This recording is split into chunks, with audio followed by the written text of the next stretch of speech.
Hello world! In this video, I'd like to share how I prepare for Azure certification exam, especially AZ-104 that I passed recently.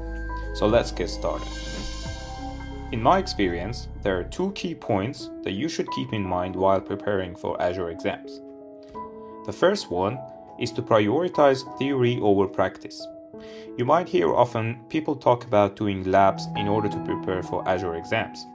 But in my experience, theory knowledge has helped me incredibly more to answer the questions rather than practical knowledge. Nevertheless, labs are a great exercise for your own understanding and gaining experience in Azure. The second point is to memorize some important references during your preparation. Most Azure exams are open book, in a sense that you have access to the complete Microsoft Learn website in the exam and you can actually search on it.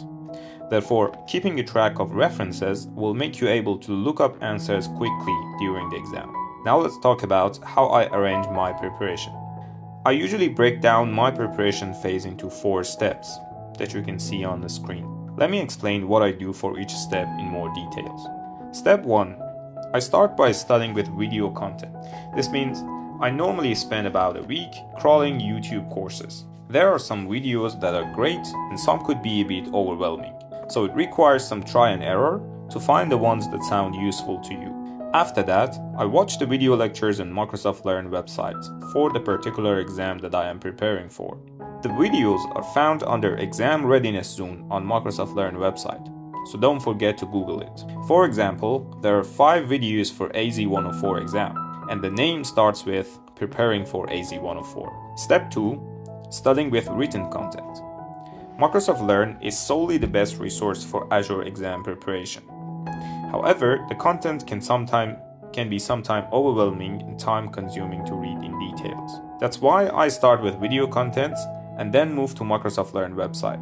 This way I can read quicker and only scan through the text while mainly looking for important keywords. For example, the title, Things to Consider for the Concept X, is an important section that usually contains several bullet points.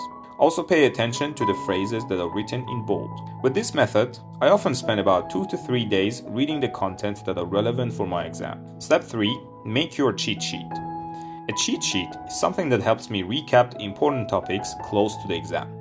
Thus, I always make notes for my cheat sheet in a way to build a cohesion matrix in my mind. For me, this includes some short text, screenshots, or even point of reference. Step 4. Mock tests. Doing mock tests is a great way to proof check your readiness for answering real exam questions. However, as far as Azure exams are concerned, I could rarely find questions in mock tests that actually appear on my exam, but there will be similar questions for sure. Some of the resources I use are WizLab, CrackCert, and ExamPro. WizLab has a cool feature that you can build a custom test out of your wrongly answered questions, and similarly for the questions that you got right. This helps to solidify the knowledge. One more suggestion regarding mock tests would be to always aim for a result of 95% and above. This is because you will for sure face different questions in real exam, even with different wording. So a low result like 80% in mock test will make it risky to manage to pass the real exam. Lastly, it is so helpful to know in advance what you should expect on the exam day. I wrote a short article about how my exam looked like. I will put the link in the description if you want to check it out. I also recommend you to schedule your exam in the middle of the day. This is because the exam requires you to stay focused for a long time, and I find this particularly hard to do early in the morning or late in the afternoon. Those are my recommendations to help you crush the exam with easier and faster preparation. I hope this information be useful to you. Good luck and thanks for watching.